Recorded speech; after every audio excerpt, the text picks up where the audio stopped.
ನಮಸ್ತೆ ವೀಕ್ಷಕರೇ, ನನ್ನ ಹೆಸರು ರವಿ. ಮಲ್ಲೇಗೌಡನಕೊಪ್ಪಲು ಗ್ರಾಮ, ಹುಣಸೂರು ತಾಲೂಕು, ಮೈಸೂರು ಡಿಸ್ಟಿಕ್. ಇಲ್ಲಿ ನಾನು ಒಂದು 250 ಕುರಿಗಳನ್ನ ಮೇಯಿಸ್ತಾ ಇದ್ದೀನಿ. ಈ ಕುರಿಗಳನ್ನಷ್ಟೇ 10 ಕುರಿ ಮೇಯಿಸಿದ್ರೆ ಒಂದು ವರ್ಷಕ್ಕೆ 20 ಮರಿ ಬರ್ತದೆ. ಒಂದು ಮರಿ 5,000 ಅಂದ್ರೆ ಒಂದು ವರ್ಷಕ್ಕೆ 1 ಲಕ್ಷ ರೂಪಾಯಿ ಆದಾಯ ಬರ್ತದೆ.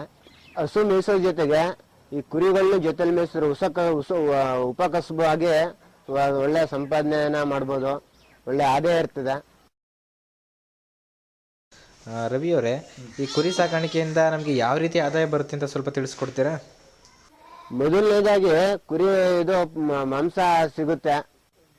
ಎರಡನೇದಾಗಿ ಅದ್ರ ಉಣ್ಣೆ ಸಿಗ್ತದೆ. ಒಂದು 10 ರಾಸನ ಕಟ್ ಮಾಡಿದ್ರೆ ಅದನ್ನ ಉಣ್ಣೆನ ಅದರಿಂದ 2 ಕಂಬ್ಳಿಗಳು ಆಗ್ತವೆ. ಇದ್ರ ಗೊಬ್ಬರನೇ ಉಪಯೋಗಿಸಿರೋ ಜಮೀನುಗಳಿಗೆ ರಾಸಾಯನಿಕವಾಗಿ ಗೊಬ್ಬರನೇ ತರೋದು ಬೇಕಾಗಿಲ್ಲ, ಅಂಗಡಿಗೆ ಹೋಗಂಗಿಲ್ಲ, ರಾಸಾಯನಿಕವಾಗಿ ತರಂಗಿಲ್ಲ. ಇದ್ರ ಗೊಬ್ಬರನೇ ಸಾಕಾಗ್ತದೆ ಜಮೀನ್ಗೆ. ನೋಡಿ, ಕುರಿನ ಜಾಸ್ತಿ ಮಳೆ ಬೀಳೋ ಜಾಗದಲ್ಲಿ ಮೇಯಿಸ್ಬೋದು, ಮಳೆ ಇಲ್ಲದೆ ಇರೋ ಅಂತ ಜಾಗದಲ್ಲಿ ಮೇಯ್ತವೆ. ಎಲ್ಲಿ ಬೇಕಾದ್ರೂ ಯಾವ ಪ್ರದೇಶಕ್ಕೆ ಬೇಕಾದ್ರೂ ಅನುಗುಣವಾಗಿ ಹೊಂದ್ಕೊಳ್ತವೆ. ಯಾವ ತರ ಬೇಕಾದ್ರೂ ನೋಡ್ಕೊಬೋದು ಕುರಿಗಳನ್ನ. ನೋಡಿ, ಇದ್ರದ ಚರ್ಮಕ್ಕೂ ಒಂಥರ ಒಳ್ಳೆ ಬೆಲೆ ಇದೆ. ಅದನ್ನ ಒಳ್ಳೆ ದುಡ್ಡಿಗೆ ತಗೊಂಡೋಗ್ತಾರೆ. ಅದು ಒಳ್ಳೆ ಒಂದು 300 - 500 ರೂಪಾಯಿ ಗಂಟೆ ಹೋಗ್ತದೆ ಒಂದು ಚರ್ಮ. ಅದು ಒಳ್ಳೆ ಡಿಮ್ಯಾಂಡ್ ಇದೆ. ಮತ್ತೊಂದು ಏನಪ್ಪಾ ಅಂದ್ರೆ, ಒಂದು ಕುರಿಗೆ ವಿಮೆ ಸರ್ಕಾರದಿಂದ ಸವಲತ್ತಿದೆ, ವಿಮೆ ಜಾರಿ ಮಾಡ್ತಾರೆ. ಅದನ್ನ ತಗೊಂಡಿದ್ರೆ ಅದೇನಾರು ಮಧ್ಯದಲ್ಲಿ ಹೆಚ್ಚು ಕಮ್ಮಿ ಆದ್ರೂ ಕೂಡ ಅದಕ್ಕೆ ಸರ್ಕಾರದಿಂದ ಅನುದಾನ ಇದೆ. ಅದರಿಂದ ಎಲ್ಲ ರೈತರು ವಿಮೆ ಮಾಡಿಸ್ಕೊಂಡ್ರೆ ಒಳ್ಳೇದು. ನಾವು ಕುರಿಗಳನ್ನ ತಗೋಬೇಕು ಅಂದ್ರೆ ಯಾವ ಪ್ರದೇಶದಲ್ಲಿ ಇರ್ತೀವಿ ಆ ಪ್ರದೇಶಕ್ಕೆ ಅನುಗುಣವಾಗಿ ಮತ್ತೆ 2 6 4 ಒಳ್ಳೆ ಗಬ್ಬ ಆಗಿರೋಂಥ ಮರಿಗಳನ್ನ ತಗೊಳ್ಬೇಕು.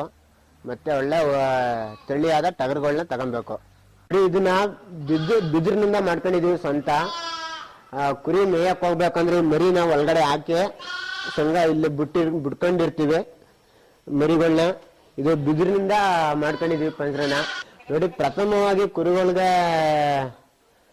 ರೋಗಗಳು ಕಾಣಿಸ್ಕೊಳ್ಳೋದು ಅಂದ್ರೆ ಕಾಲು ಬಾಯಿ ಜ್ವರ. ಅದಕ್ಕೆ ಸೆಪ್ಟೆಂಬರ್ನಲ್ಲಿ ಲಸಿಕೆ ಹಾಕ್ತೀವಿ. ಏಪ್ರಿಲ್ ಮತ್ತೆ ಸೆಪ್ಟೆಂಬರ್ ಅಲ್ಲಿ ಆ ಲಸಿಕೆನ ಹಾಕ್ತಿವಿ. ಹಾಕೋದ್ರಿಂದ ಯಾವುದೇ ತರ ಕಾಲ್ಬಾಯಿ ಜ್ವರ ಬರೋದಿಲ್ಲ. ಮತ್ತೆ ಎರಡನೇದಾಗಿ ಏನಪ್ಪಾ ಅಂದ್ರೆ, ಮೇ ತಿಂಗಳಲ್ಲಿ ಗಂಟಲು ಅಂತ ಒಂದು ಕಾಯಿಲೆ ಬರ್ತದೆ. ಅದಕ್ಕೆ ಮೇ ತಿಂಗಳಲ್ಲಿ ಲಸಿಕೆನ ಹಾಕಿಸ್ಕೊಬೇಕು, ವೈದ್ಯರನ್ನ ಸಂಪರ್ಕಿಸಿ. ಮೂರನೇದಾಗಿ ಏನಪ್ಪಾ ಅಂದ್ರೆ, ಕರಳು ಬೇನೆ ಅಂತ ಅದು ಒಂದು ಕಾಯಿಲೆ ಬರ್ತದೆ. ಅದು ಜೂನ್ ತಿಂಗಳಲ್ಲಿ ಜೂನಿಂದ ಮಳೆ ಸ್ಟಾರ್ಟ್ ಆದಾಗ ಆ ಕಾಯಿಲೆ ಬರ್ತದೆ. ಆ ಕಾಯಿಲೆ ಬಂದಾಗ ಜೂನ್ ತಿಂಗಳಲ್ಲಿ ಲಸಿಕೆನ ಹಾಕಿಸ್ಕೊಬೇಕು, ಕರಳು ಬೇನೆ. ಈಗ ಜೂನ್ ತಿಂಗಳಲ್ಲಿ ಹಾಕಿಸ್ಕೊಬೇಕು. 4ನೇದು ಏನಪ್ಪಾ ಅಂದ್ರೆ, 6ನೇ ತಿಂಗಳಲ್ಲಿ ನೆರಡಿ ರೋಗ ಅಂತ ಬರ್ತದೆ. ಅದಕ್ಕೂ ಜೂನ್ ತಿಂಗಳಲ್ಲಿ ಲಸಿಕೆನ ಹಾಕಿಸ್ಕೊಬೇಕು. ಕೊನೆಯದಾಗಿ ಎಲ್ಲಾ ಚುಚ್ಚು ಮದ್ದುಗಳನ್ನ ಸಮಯ ಕಾಲಕ್ಕೆ ಹಾಕಿಸ್ಕೊಂಡ್ರೆ ಯಾವುದೇ ಕಾರಣಕ್ಕೂ ಯಾವುದೇ ಒಂದು ರೋಗ ರುಜಿನಗಳು ಇರೋದಿಲ್ಲ. ಒಳ್ಳೆ ಉಷ್ಟುಷ್ಟವಾದ ಮರಿ ಮತ್ತೆ ಕುರಿ ಚೆನ್ನಾಗಿರ್ತದೆ. ಕೊಟ್ಟಿಗೆಯಲ್ಲಿ ಪ್ರಮುಖವಾದ ಮಳೆ ಬಿದ್ದಂಥ ಮಳೆಯನ್ನು ಕೊಟ್ಟಿಗೆಗೆ ನಿಮ್ಮ ನೀರು ಬರದಂತೆ ನೋಡ್ಕೋಬೇಕು. ಕೊಟ್ಟಿಗೆ ಯಾವತ್ತು ಒಣಗಿರೋ ಮಣ್ಣಿನ ಥರ ಇರಬೇಕು ಕೊಟ್ಟಿಗೆ ಯಾವತ್ತು. ಆಮೇಲೆ ಡೈಲಿ ಕ್ಲೀನ್ ಮಾಡಬೇಕು. ಕೊಟ್ಟಿಗೆ ಯಾವತ್ತು ಹಸಿ ಇರಬಾರ್ದು. ಕೊಟ್ಟಿಗೆಯಲ್ಲಿ ಡೈಲಿ ಕ್ಲೀನ್ ಇರಬೇಕು. ಕುರಿ ಮೈಕಂದ್ರೆ ಕುರಿ ಕೊಳೆ ಆಗಬಾರ್ದು. ಆ ರೀತಿ ಸ್ವಚ್ಛತೆ ಕಾಪಾಡ್ಕೋಬೇಕು. ಕೊಟ್ಟಿಗೆಯಲ್ಲಿ ಪ್ರಮುಖವಾದ ಅಂಶ ಅದು.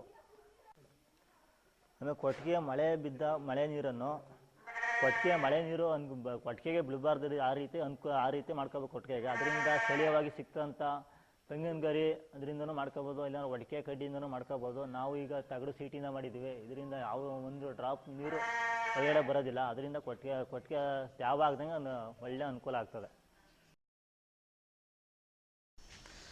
ಇದುವರೆಗೆ ನೀವು ನಮಗೆ ಕುರಿ ಸಾಕಾಣಿಕೆ ಬಗ್ಗೆ ತಿಳಿಸ್ಕೊಟ್ಟಿದ್ದೀರಾ. ನಮ್ಮ ರೈತರಿಗೆ ಏನಾದರೂ ಸಂದೇಶ ಕೊಡ್ತೀರಾ?